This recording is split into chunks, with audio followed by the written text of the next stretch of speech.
Hey YouTube, it's Desiree. Want to write a book? Here's a beginner's how-to guide. Before you get started, here are 4 tips. First, read a lot. Read craft books. Understand the rules of the industry. Also, read in the genre you want to write in. Read from your favorite authors. Then pay attention to details like format and sentence structure, how they write, how they approach it in essay form, paragraphs, indentations, dialogue tag formats, etc. 2. Practice. How? Writing, and more writing. The way you're going to find your voice is by writing and practicing and learning as you go. Finish things if you can. As you finish things, you'll learn what you did and you'll learn what you didn't do. Make mistakes. How will you know you've made them? By finding trustworthy people who care and who will be honest with you and sharing your work with them. Failure is a greater teacher than success. 3. Build a writing habit. It doesn't have to be every day, but make it a sacred time when you do. And be kind and gentle with yourself and your circumstances when you can't write. Start small. Find 25 minutes in your day if you can. In that time, you can get anywhere between 250 and 750 words. If you can get one 25-minute into your day, try to add 2 more. Set a timer on your phone or on YouTube. There are a bunch of timers. You can look for one that's 25 minutes and play that as you write. When you first sit down, if you're feeling empty or a bit lost on where to get started, try a warm-up. Journal about the day before in 3rd person limited or 1st person past tense. Just 5 minutes, journal, and you can get those creative juices flowing. 4. Have a notebook dedicated to your project and ideas. Some people like to go all out and have a full-on planner for their book and series, but this is your first book. You're just getting started, so start small. Just start with a notebook so you can keep all of your brainstorming and plotting ideas in. Now, let's get into it. How to write your first book. You have an idea. Ideas can come from anywhere or anything. They can be a feeling, an image, a moment, characters interacting.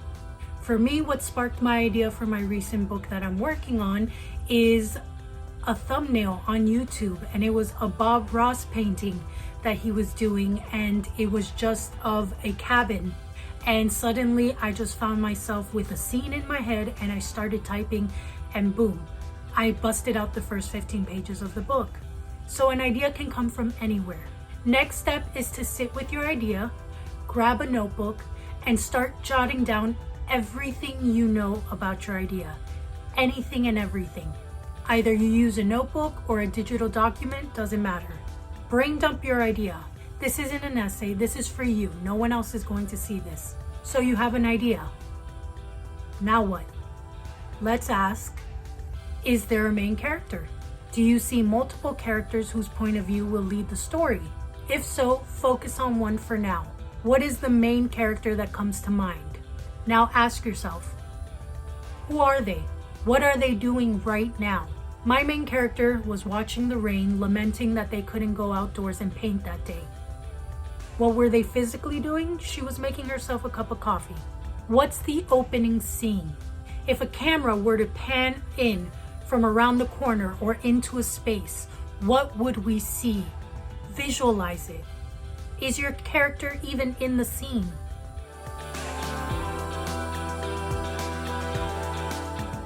When people ask what your story is about, it's a first draft. Most times people don't really know what the story is about until they've actually finished it and reread it. When you've told yourself the story. Like Terry Pratchett says, a first draft is just you telling yourself the story. But for now, go in with some type of idea, some type of theme. Does your character want freedom from oppression? Does your character want love? Do they want to leave their job and travel to the Middle East? What's the theme of your story so far? Start from there. And while we're at it, let's figure out one of the most important things. What does your character want? Again, do they want love? Do they want to get rid of their neighbor in 5C? Do they want to quit their job and go on a road trip? Do they want to travel the galaxy? Do they want to save their friend?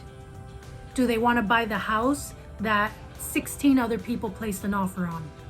Whenever you find yourself stuck, always come back to this question of what does your character want right now? It will always help you to move the story forward. Now ask, how can they get it? Then, what obstacles may interfere with your character getting what they want? Just jot down in your notebook or in your digital document, what if? That is the question you want to ask yourself when you're brainstorming. What if? What if your character wants true love and gets it, but then their true love dies? What if the neighbor who wanted to get rid of 5C is suddenly a suspect of their murder? What if the person who left their job and went on a road trip, suddenly their car completely breaks down? What if? In the end, what we're really after is what your character needs. This is different from their want. And a lot of times, it'll take you actually finishing the story to truly understand what your character needed all along versus what they thought they wanted. So we have an idea. We've jotted down everything we know about that idea. We've introduced ourselves to at least one main character. We pictured the opening scene. Next, we asked ourselves, what does their character want? Maybe in the beginning you already know what they need.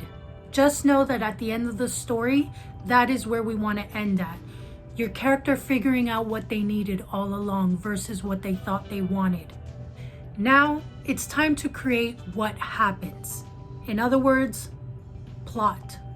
Let's create some conflict. Try creating conflict between two characters' wants. Let them be different but mutually exclusive. In other words, each character wants the same thing for a different reason, but in the end, only one character can get that one thing. What happens to the other character who doesn't get it? Conflict.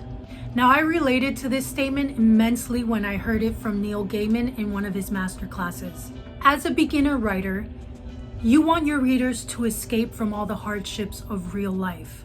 So we tend to shy away from making our characters miserable. We shy away from conflict. But as writers, we need to face the conflict by writing it. Your characters can succeed, but just make things worse afterward. Raising the stakes and tension is so much of what plot is. This is part of the what if brainstorming in your notebook. Ask all the questions. What if your character gets what they want? What if they don't? What if this happened instead? With this, you may have to do some research. This is why you want a dedicated notebook so you can jot down all your ideas. Now let's briefly go over structuring all of this beautiful mess of ideas.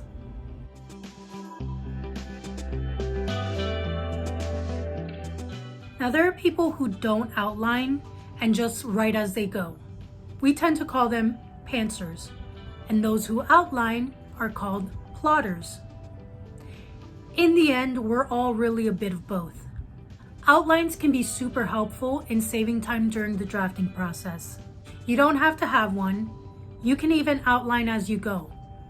But try and give yourself some type of foundation and guideline for the writing process as you draft your manuscript.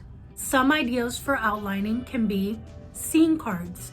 Scene cards can either be digitally done or handwritten on actual index cards. Either way, they're a great tool to use in summarizing your scenes. You just have to jot down 1 or 2 sentence descriptions so that you can reference later on when you're actually writing.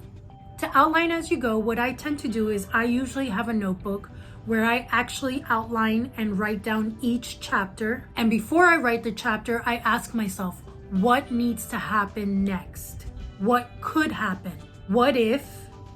And I jot down all my ideas that come to mind.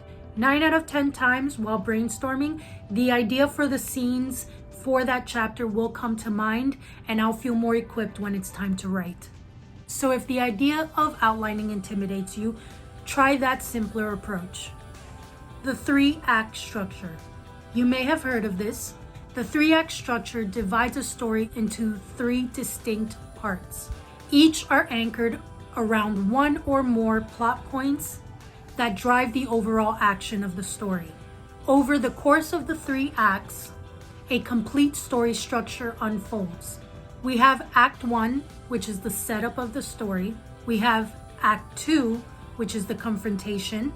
This is where there's tension, where the stakes are raised. And then we have Act 3, which is the resolution. There are tons of resources of the 3-act structure online, especially on YouTube. Abby Emmons has some really detailed ones on her YouTube channel. I will link it down below. And if you would like for me to go over the 3-act structure in a future video, just let me know in the comments below.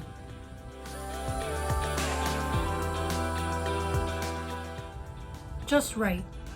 Picture that opening scene. Write in order. Write out of order. Just start. Get the story written. Finish your first draft. Remember, there will be other drafts, there will be editing, there will be revising, but all of that's going to come later.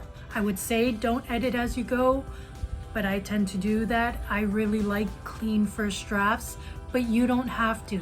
In fact, most people advise to just write and don't stop to self-edit. Get the story written. Most writers will never finish their first draft. That's your greatest feat right now. Don't be a part of that large percentage that don't actually get it done. Side note, writer's block is a myth. It's a fancy term us writers use when we're stuck. But saying it's writer's block makes us feel like it's not in our control, which is not true. We usually have to take a step back and just rework some things.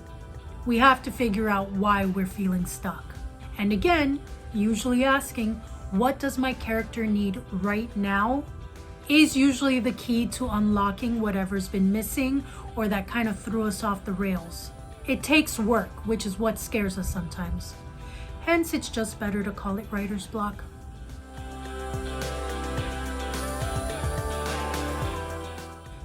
We need to show our work to other people. Terrifying, I know.